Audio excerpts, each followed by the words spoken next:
শেষ হয়ে গিয়েছে রাসেলমেনিয়া অ্যাক্টিভেশন নাইট টু এর শোটি এবং যে নাইট টু এর মেইন ইভেন্টে দেখা গিয়েছিল জন সিনা এবং কোরসের মধ্যে আনডিসপিউটেড ডাব্লিউডাব্লিউ ইউনিভার্সাল চ্যাম্পিয়নশিপের ম্যাচটি।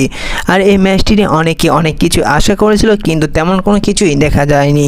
কিন্তু আমার মতে এবং সবার মতে যতটুকু মনে হয় যে সেথ রলিন্স, সিএম পাঙ্ক এবং রোমান রেন্সের মধ্যে যে ট্রিপল থ্রেট ম্যাচটি হয়েছিল রাসেলমেনিয়া অ্যাক্টিভেশন নাইট টু এর মেইন ইভেন্টে, সেই ম্যাচটি যদি ডাব্লিউডাব্লিউ এবার রাসেলমেনিয়া অ্যাক্টিভেশন নাইট টু এর মেইন ইভেন্ট করতো তাহলে অনেক বেটার হতো। কারণ এই ম্যাচটি নিয়ে ডাব্লিউডাব্লিউ অনেকেই আশা করেছিল, যেভাবে ডাব্লিউডাব্লিউ রাসেলমেনিয়া অ্যাক্টিভেশন নাইট ওয়ানে এই ট্রিপল থ্রেট ম্যাচটি অনুষ্ঠিত করেছে, যার পর থেকে সবাই ধারণা করছে যে জন সিনা এবং কোরসের ম্যাচটির মধ্যে তার চেয়ে বড় কিছু দেখা যাবে অনেক বড় কিছু সৃষ্টি হতে, যার কারণে ডাব্লিউডাব্লিউ হয়তো এই ম্যাচটি রাসেলমেনিয়া অ্যাক্টিভেশন নাইট এর মেইন ইভেন্টে অনুষ্ঠিত করছে। কিন্তু তেমন কোনো কিছুই দেখা যায়নি রাসেলমেনিয়া অ্যাক্টিভেশন নাইট এর মেইন ইভেন্টে। এই ম্যাচটির মধ্যে সবাই আশা করেছিল যে এই ম্যাচটির মধ্যে হয়তো রক এসে তিনি জন সিনাকে সাহায্য করবে এবং কোরসকে আক্রমণ করবে, যার কারণে কোরসকে হারিয়ে জন সিনা তিনি চ্যাম্পিয়ন হতে পারবে।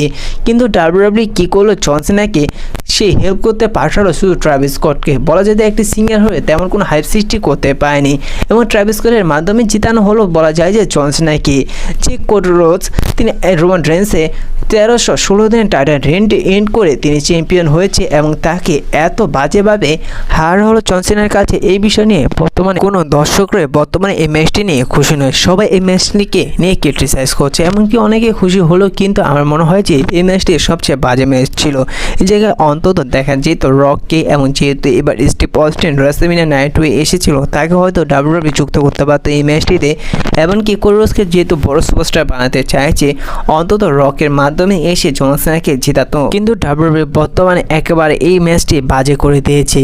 তো আমার মনে হয় যে এই পুরো রাসেলমেনিয়াতে যে করে ম্যাচ হয়েছে রাসেলমেনিয়া অ্যাক্টিভেশন নাইট ওয়ানে এবং রাসেলমেনিয়া অ্যাক্টিভেশন নাইট টু সবচেয়ে বেস্ট ম্যাচ ছিল Roman Reigns, Seth Rollins, CM পাঙ্কের সেই ট্রিপল থ্রেট ম্যাচটি। এবং তারপর ম্যাচ ছিল ড্রু ম্যাকইন্টায়ার এবং ড্যানিয়েল ব্রিজের ম্যাচটি। এমন ছিল সেই ম্যাচটি যেটি একটি ব্যাটল ফর রয়্যাল ম্যাচ হয়েছিল আইসি টাইটেলের জন্য। তো আপনাদের এই রাসেলমেনিয়া নাইট এর মেইন ইভেন্টে জন সিনা এবং কোরসের ম্যাচটি নিয়ে আপনাদের কী মনে হয় অবশ্যই কমেন্ট করে জানিয়ে দেবেন।